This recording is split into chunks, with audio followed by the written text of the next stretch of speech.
السلام علیکم ورحمۃ اللہ۔ اعوذ باللہ من الشیطان الرجیم۔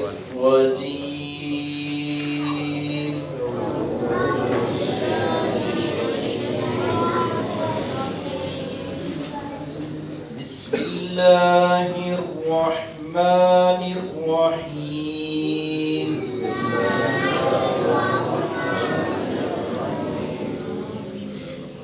رب السماوات والأرض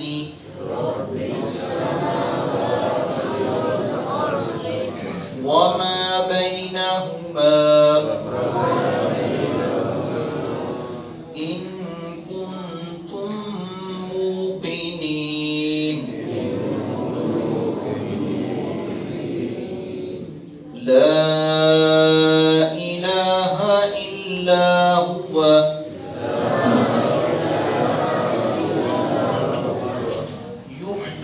ويميت ربكم ورب آبائكم الأولين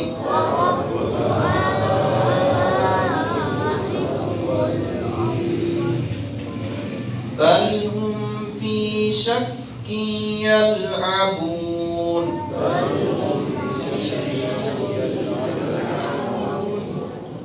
فارتقب يوم تأتي السماء بدخان مبين يغشى الناس هذا عذاب أليم۔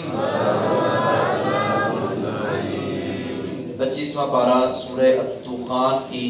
4 آیات 7، 8، 9 اور 10 نمبر 11 نمبر 5 آیتوں کی تلاوت ہم نے کی ہے۔ بات چل رہی ہے اللہ رب العزت نے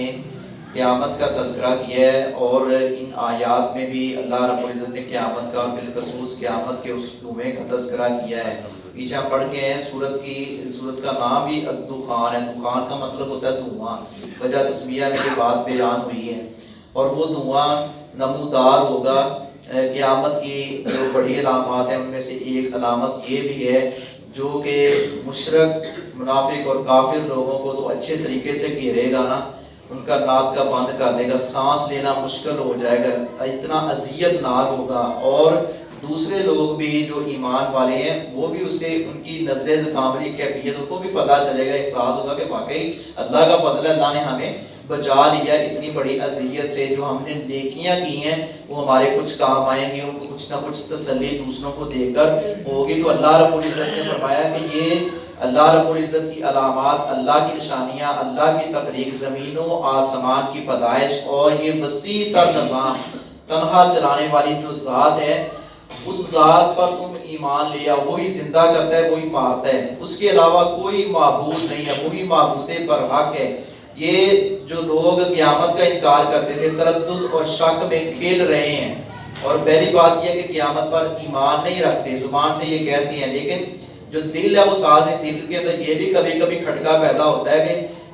اگر پکڑ لیا اللہ رب العزت نے، جیسے مسلمان کہتے ہیں اگر قیامت ایسے آ گئی تو پھر ہمارا کیا بنے گا، ایسے وہ تردد میں ہے نا، تردد کا اور شک کا شکار ہیں، اور اپنے آباء و اجداد کے بارے میں بھی کبھی باتیں کرتے ہیں کہ ہمارے آباء، پچھلی صورت میں ہم پڑھ کر آئے ہیں کہ اگر تم قیامت کہتے ہو آنی ہے تو پھر ہمارے آباء و اجداد کو اٹھا کے لاؤ، زندہ کر کے لاؤ، قبروں میں جب چلے گئے ہیں۔ یہ اپنے آباء و اجداد کی اندھی تقلید کرتے تھے کہ ہمارے بعض بھائیوں بھی کہتے تھے ہمارے باپ دادا کیا گمراہ تھے، ان کو پتہ نہیں تھا، ان کو اللہ نے دماغ، عقل، فہم سب کچھ دیا تھا، ان کو پتہ نہیں تھا، ہم تو اسی دین پر رہنے والے۔ اس طرح کی ان کی تردد والی باتیں، شک والی باتیں، انکار والی اور کفر والی باتیں، اللہ رب العزت نے ان کا تذکرہ کیا اور ان کی سزا کا بھی تذکرہ کیا ہے کہ یہ اس سزا سے دوچار ہو جائیں گے۔ ایسے ہی یہ نہیں کہ اللہ رب العزت نیک لوگوں کو اور بد لوگوں کو ایک جیسا ہی رکھے، نہیں، یہ دنیا جو ہے یہ دارالامتحان ہے، تو اس میں جو اچھا عمل کرے گا اللہ رب العزت کے یہاں کل کو اچھا اجر پائے گا۔ ربی جو رب ہے،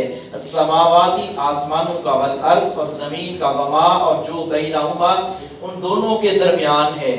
جو کچھ بھی اس کے درمیان ہے، جتنی بھی مخلوقات ہیں سب کے اوپر اللہ کا حکم چلتا ہے، ایک پتا بھی اللہ کے حکم کے بغیر نہیں ہلتا۔ ان کنتم اگر ہو تم موقنین یقین کرنے والے، اگر تمہیں یقین کوئی ہے، جب یقین کی کوئی رمق ہے تو پھر یقین کرو کہ یہ سب کچھ اسی کا ہے۔ لا نہیں الہ کوئی معبود الا ہو مگر وہی، کوئی اور معبود نہیں ہے، کوئی اور عبادت کے لائق نہیں ہے، صرف